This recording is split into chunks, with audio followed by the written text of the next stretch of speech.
नेहा को medical college में admission मिल गया था। इस बात से नेहा और उसका परिवार बहुत खुश था। अच्छे रैंक पाने के लिए नेहा ने पूरे 2 साल इंतजार किया था। नेहा इस बात से भी बहुत ज़्यादा खुश थी कि उसे अब स्कूल की ड्रेस नहीं पहननी पड़ेगी। अब वो अपने मनचाहे कपड़े और अपने मनचाहे कॉस्मेटिक यूज़ कर सकती है। उस स्कूल के दौरान तो वहाँ पे बहुत सारे रूल्स हुआ करते थे, लेकिन अब वो स्वतंत्र है। हॉस्टल में रहना भी नेहा को बहुत पसंद था। निश्चित समय पर काउंसलिंग के बाद एडमिशन हो चुका था। अब बारी थी हॉस्टल के लिए रूममेट चुनने की। कुछ देर बाद वो भी मिल गई। सृष्टि नाम था उस लड़की का। हॉस्टल का फर्स्ट फ्लोर फर्स्ट ईयर के स्टूडेंट के लिए होता था। रूम नंबर 6 उन दोनों को मिला था। वो दोनों अपना सारा सामान लेकर रूम नंबर 6 में आ गए। रूम की व्यवस्था कुछ ऐसी थी कि 2 अलग-अलग बेड थे, साथ ही एक-एक अलमीरा भी थी। पढ़ने के लिए एक-एक टेबल और चेयर भी थी, और छोटे-मोटे सामान रखने के लिए एक ड्रेसिंग टेबल था और कॉमन बाथरूम था। कॉलेज की क्लासेस 2 दिन के बाद शुरू होने वाली थी। दोनों के पेरेंट्स भी जा चुके थे। 2 अनजान लड़कियों को एक साथ रहना था। वे दोनों हम उम्र थी, इसलिए उन लोगों में दोस्ती भी जल्दी हो गई। 2 दिन तक दोनों ने इधर-उधर घूमकर पूरे कॉलेज और हॉस्टल का मुआयना किया। कैंपस खूबसूरत था, हरियाली से भरपूर था। 2 दिनों के बाद क्लासेस शुरू हो गईं। हॉस्टल का खाना भी समय पे तैयार हो जाता था। कुल मिलाकर दोनों को वहाँ अच्छा लगने लगा। थोड़े दिन बाद और कमरों में भी छात्राएं आ चुकी थीं। रैगिंग का सिलसिला भी थोड़ा थम चुका था। उस कॉलेज में रैगिंग थोड़ी कम ही होती थी, क्योंकि एक बार रैगिंग के दौरान एक लड़की ने चुपके से वीडियो बनाकर वायरल कर दिया था। उस साल उन लड़कियों को कॉलेज से निकाल दिया गया था। तब से प्रशासन और स्वयं लड़कियां भी रैगिंग से बहुत डरती हैं और उससे थोड़ा दूर ही रहती हैं।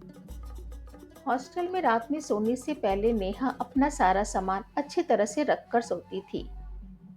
रात को कमरे से बाहर ना जाना पड़े, इसके लिए वो अपनी पानी की बोतल भी अपने साथ ही रखती थी। सृष्टि थोड़ी लापरवाह थी। उसका सामान इधर उधर बिखरा पड़ा रहता था, परंतु वो जैसे भी रहे, नेहा को इससे कोई फर्क नहीं पड़ता था। अक्सर रात को सोते समय नेहा पानी नहीं पीती थी, लेकिन एक रात उसकी नींद खुली और उसे प्यास लगी। उसने अपनी पानी की बोतल उठाई, पर ये क्या, बोतल तो पूरी खाली थी। उसमें पानी की एक बूंद भी नहीं थी। उस समय नेहा को थोड़ा गुस्सा आया। उसने सोचा, ये सृष्टि तो अपना सामान भी अच्छे से नहीं रखती और रात में मेरा पानी भी पी जाती है। अब मुझे प्यास लगी है, अब मैं कहाँ पानी पीऊँ? फिर उसने सोचा, किसी को पानी के लिए नहीं टोकना चाहिए। उसे प्यास लगी होगी, इसलिए पी ली होगी। उसने ज़्यादा ध्यान नहीं दिया, लेकिन ऐसा अक्सर ही होता था।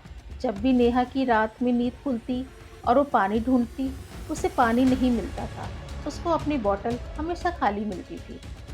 एक रात नेहा कॉलेज के फंक्शन की वजह से थकी हुई अपने रूम में आई और पानी रखना भूल गई। रात को जब उसकी नींद खुली और उसे प्यास लगी, तो देखा उसमें पानी नहीं है। तो उसे याद आया कि आज तो मैंने पानी रखा ही नहीं था। फिर वो अपना मन मारकर सो गई। सुबह जब उसकी नींद खुली, तब उसने देखा बॉटल जमीन पर गिरी पड़ी हुई है। उसे लगा खाली बॉटल थी, हो सकता है हवा के झोंके से गिर गई हो। एक सुबह जब नेहा सो के उठी, तो उसे बहुत गुस्सा आया।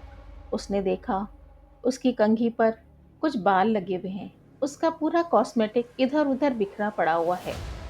वो समझ गई ये काम सृष्टि का होगा, और उसने सोचा, आज तो मैं सृष्टि से बात करके ही रहूंगी, क्योंकि मुझे पसंद नहीं है कि मेरा कोई सामान यूज करे।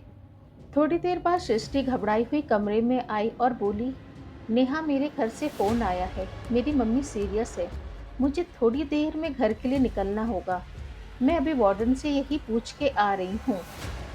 नेहा उससे कुछ कह ना सकी, क्योंकि उसे लगा ये समय ये बात करने का नहीं है। सृष्टि ने बैग में थोड़े कपड़े डाले और निकल गई। उसके जाने के बाद नेहा ने सारा सामान अच्छे से लगाया और अपनी क्लास के लिए निकल गई। शाम को आने पर उसने अपने दिनचर्या के मुताबिक अपनी बॉटल में पानी रखा और अपने कॉस्मेटिक को ढंग से सजाया और अपनी पढ़ाई करने लगी। पढ़ते पढ़ते उसकी आंख लग गई और वो सो गई। आधी रात को जब नेहा की नींद खुली तो उसने देखा कमरे की सारी लाइट बंद है। उसने सोचा, अरे, रात में तो मैंने सारी लाइट ऑन की थी, फिर ये बंद कैसे हो गई? फिर उसने सोचा शायद मैंने ही बंद कर दी होगी। फिर उसने जाकर सारी लाइट ऑन की। नेहा को थोड़ा प्यास भी लगा था। वो अपनी बोतल ढूंढी। उसने देखा उसकी बोतल में बिल्कुल भी पानी नहीं है। उसे लगा शायद मैं पानी भी भरना भूल गई होंगी। यह सोचकर वो वापस अपने बेड पे आई और लाइट को ऑन ही छोड़ दिया। काफी देर तक नेहा को नींद नहीं आई। वो आंखें बंद करके बेड पर ही लेटी रही। अचानक से लाइट बंद हो जाती है। नेहा को लगा शायद लाइट चली गई होगी। वह उठी नहीं। कुछ देर बाद उसको नींद आ गई और सुबह उठने में उसे थोड़ी देरी हो गई। नेहा ने घड़ी की ओर देखा तो ब्रेकफास्ट का टाइम हो चुका था। नेहा जल्दी से ब्रश करके ब्रेकफास्ट के लिए चली गई। वापस आने पर नेहा ने स्नान किया और तैयार होकर कॉलेज के लिए जाने लगी। लेकिन वो जैसे ही ड्रेसिंग टेबल के पास पहुंचती है, वो देखती है कि उसका कॉस्मेटिक सारा इधर उधर बिखरा पड़ा हुआ है। फाउंडेशन की शीशी खुली हुई है, लिप लाइनर नीचे पड़ा हुआ है, काजल भी इधर उधर पड़ा हुआ है। यह सब देखकर उसे कुछ समझ में नहीं आया। यह सब देखकर नेहा थोड़ा हैरान हो गई। उसने सोचा, अब तो सृष्टि भी यहाँ नहीं है, तो यह सामान किसने यूज किया होगा? उसने इधर उधर देखा और उसकी आंखें खुली की खुली रह गई। उसने देखा सृष्टि के बिस्तर पर सिलवटें पड़ी हुई हैं, जैसे अभी अभी कोई सोकर बाहर गया हो। नेहा बहुत ज्यादा डर गई थी। उसने जल्दी से अपनी माँ को फोन लगाया और सारी बात बताई। नेहा की माँ ने बोला, बेटा, शायद वो तुम्हारी कोई दोस्त होगी। नेहा ने कहा, नहीं मम्मी, मेरी रूममेट सृष्टि तो अपने घर गई है और मैं अपना रूम तो अंदर से लॉक करके रखती हूँ। फिर मेरे सामान को कोई कैसे यूज़ कर सकता है? नेहा बहुत घबराई हुई थी। उसकी माँ ने कहा, ठीक है बेटा, ऐसा करो, तुम सारी बात जाके अपने वार्डन को बताओ। और हाँ, हनुमान चालीसा भी पढ़ लिया करो अगर तुम्हें ऐसा कुछ भी डर लगे। नेहा ने कहा, अच्छा माँ, मैं फ़ोन रखती हूँ, क्लास के लिए देर हो रहा है। यह कहकर उसने अपना मोबाइल बेड पे रखा और तैयार होकर निकलने लगी। जैसे ही वह दरवाजे तक पहुंची, अचानक दरवाज़ा बंद हो गया। वो हैंडल को बार बार घुमा रही थी, लेकिन दरवाज़ा नहीं खुल रहा था। वो दौड़कर बेड के पास गई और अपने मोबाइल से वार्डन को फ़ोन लगाया और बोली, मैम, मैं अपने कमरे में लॉक हो गई हूँ। दरवाज़ा भी नहीं खुल रहा है। मैं रूम नंबर 6 से बोल रही हूँ। वो इतना बोल ही पाई थी कि उसे लगा किसी ने उसका मोबाइल उसके हाथ से छीन लिया है। घबराहट के मारे नेहा को बेहोशी आने लगी। तभी उसको अपनी माँ की बात याद आई। माँ ने कहा था हनुमान चालीसा बोलने को। यह सोचकर नेहा तुरंत बोलने लगी, भूत पिशाच निकट नहीं आवे, महावीर जब नाम सुनावे। अभी वो इतना बोल ही पाई थी कि धड़ाक से दरवाज़ा खुल गया। लगा जैसे कोई बाहर निकल के गया है। वह बिस्तर पर अभी भी बेहोश की हालत में पड़ी हुई थी। तब तक वार्डन आ गई। रूम का दरवाज़ा खुला देखकर अंदर आ गई। उन्होंने देखा नेहा बेसुध सी पड़ी हुई है। वार्डन ने उसके चेहरे पे पानी के छींटे मारे। नेहा ने आंखें खोली। वार्डन ने पूछा, क्या हुआ नेहा, तुम्हारी तबीयत ठीक नहीं है क्या? नेहा ने कहा, मैम, कोई यहाँ पे था। उसने मेरा पानी पी लिया, मेरा कॉस्मेटिक भी फैला दिया और सिस्टी के बेड पर वह सोई भी थी। वार्डन ने कहा, नहीं नेहा, ऐसा कुछ भी नहीं हुआ। ये सब तुम्हारा वहम है। नेहा बोली, नहीं मैम, ये मेरा वहम नहीं है, ये हकीकत है। वार्डन ने कहा, अच्छा, मेरे साथ चलो। नेहा को लेकर वार्डन अपने कमरे में गई। उसे गरम गरम कॉफ़ी पिलाई और वहीं आराम करने को कहा। कुछ देर बाद नेहा को अच्छा लगने लगा और वो क्लास करने चली गई। जैसे जैसे शाम हो रही थी, नेहा का मन घबराने लगा। उसे अपने कमरे में जाते हुए भी डर लगने लगा। उसने यह सारी बात अपनी एक सहेली को बताई, तो वो भी उसके साथ उसके रूम में आई। नेहा ने अपनी पानी की बोतल ली और सारा सामान जो बिखरा हुआ था उसको अलमीरा में डाल के ताला लगा दिया और बेड को भी ठीक किया। फिर अपनी सहेली के साथ उसके कमरे में आ गई। आज उसे अकेले रहने की हिम्मत नहीं हो रही थी। वार्डन ने भी अनुमति दे दी। वह भी उसी सहेली के रूम में रात को सो गई। रात हो चुकी थी, लेकिन नेहा की आंखों से नींद कोसों दूर थी। वो बस आंखें बंद करके बेड पे लेटी हुई थी। जैसे जैसे रात गहराने लगी, नेहा को भी थोड़ी बहुत नींद आने लगी। नींद में ही नेहा को लगा जैसे कोई उससे पानी मांग रहा है। उसने सोचा शायद उसकी सहेली होगी, लेकिन उसने देखा उसकी सहेली तो गहरी नींद में सो रही है। फिर कौन हो सकता है? नेहा का दिल जोर जोर से धड़कने लगा, लेकिन उसने अपनी सहेली को जगाना उचित ना समझा। कुछ देर बीत जाने के बाद उसे लगा जैसे उसकी अलमारी का दरवाज़ा कोई जोर जोर से पीट रहा है। फिर भी वह चुपचाप अपने बेड पे बैठी रही। एकाएक आवाज़ आना बंद हो गई। वह चुपचाप सुबह होने का इंतजार करने लगी। सुबह होते ही उसकी सहेली उठी और नेहा से बोली, गुड मॉर्निंग नेहा, रात को अच्छी नींद आई ना? नेहा ने कहा, नहीं, रात भर मुझसे कोई पानी मांग रहा था और मेरे कमरे की अलमीरा से भी आवाज़ आ रही थी। उसकी सहेली ने कहा, अच्छा, पर मुझे तो ऐसा कुछ भी सुनाई नहीं दिया। चलो हम तुम्हारे कमरे में होके आते हैं। आगे आगे उसकी सहेली और पीछे पीछे डरती हुई नेहा जा रही थी।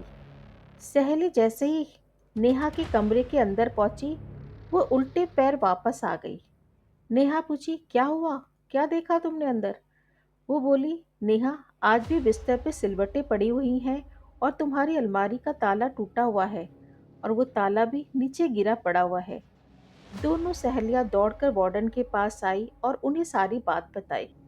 वार्डन ने जब सब कुछ अपनी आंखों से देखा, तो उन्होंने जल्दी नेहा के घर में फ़ोन किया और उन्हें सारी बात बताई और बोला, हो सके तो आप नेहा को अपने साथ 4-5 दिन के लिए ले जाएं, नहीं तो उसके साथ आकर यहाँ पे रहें। शाम होते होते नेहा के पेरेंट्स आ गए। उनके साथ एक तंत्र मंत्र जानने वाला आदमी भी आया था। उस आदमी ने जैसे ही नेहा को देखा, उसने बोला, नेहा यहाँ अकेली नहीं है, उसके बगल में कोई खड़ा है। एक लड़की खड़ी है जिसके हाथों में पानी का गिलास है। उसके होंठ सूखे हुए हैं। लगता है वो कितने सालों से प्यासी है।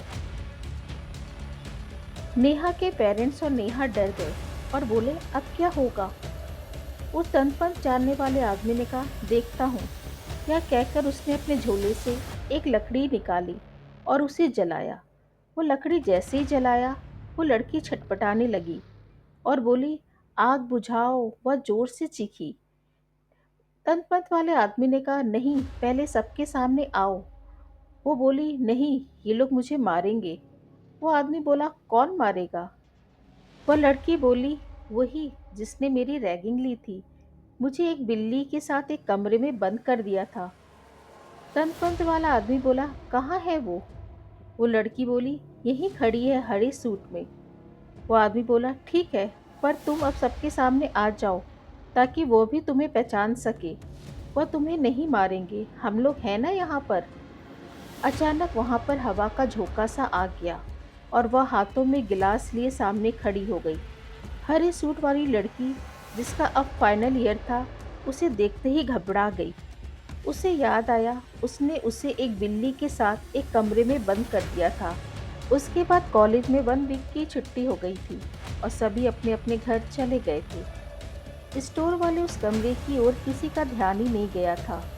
जब वापस कॉलेज खुला तो उस कमरे से उस लड़की और बिल्ली की लाश मिली। यह सब किसने किया यह कोई नहीं जान पाया। उस लड़की ने फिर बोला, मैं प्यासी थी, बहुत प्यासी थी। उस बिल्ली ने मेरा चेहरा नोच लिया था। मैं तड़प तड़प कर मर गई थी। मुझे अपनी प्यास मिटानी है और अपना चेहरा वापस से सुंदर बनाना है। उस लड़की की यह बात सुनकर हरे सूट वाली लड़की का अपराध सबके सामने आ चुका था। फिर वो तांत्रिक पूछता है, अब तुम्हें क्या चाहिए? कैसे जाओगी यहाँ से? वो लड़की बोली, अपनी प्यास बुझाकर। तांत्रिक ने पूछा, वो कैसे? उस लड़की के हाथों से मुझे पानी पीना है और उसी के हाथों से मुझे अपने चेहरे का मेकअप भी कराना है। फिर मैं चली जाऊंगी। वो हरे सूट वाली लड़की सुनकर बहुत डर गई थी। फिर सबके कहने पर उस हरे सूट वाली सीनियर लड़की ने अपने हाथों से उसको पानी पिलाया, जो वो गटागट करके पी गई। फिर उसके चेहरे को अपनी चुन्नी से साफ किया, जहाँ पे बहुत सारा खून लगा हुआ था। फिर उसका मेकअप किया और हाथ जोड़ के बोली, प्लीज़ मुझे माफ़ कर दो, मुझसे बहुत बड़ी गलती हो गई है। यह सुनकर वो लड़की हंसने लगी और बोली, चलो, मैंने माफ़ किया। मैं तो इतने सालों से बहुत प्यासी थी, आज मेरी प्यास बुझ गई है। अब मैं यहाँ से जाती हूँ। और एक बहुत जोर से हवा का झोंका आया और वो लड़की वहाँ से चली गई। उसके जाने के बाद नेहा और सभी ने राहत की सांस ली। नेहा के मम्मी पापा नेहा को थोड़े दिन के लिए अपने साथ ले गए। रैगिंग का भयानक परिणाम सामने था, जो हॉस्टल के कमरे में दबा रह जाता। पर नहीं, अपराध कभी न कभी सिर उठाकर सामने आ ही जाता है।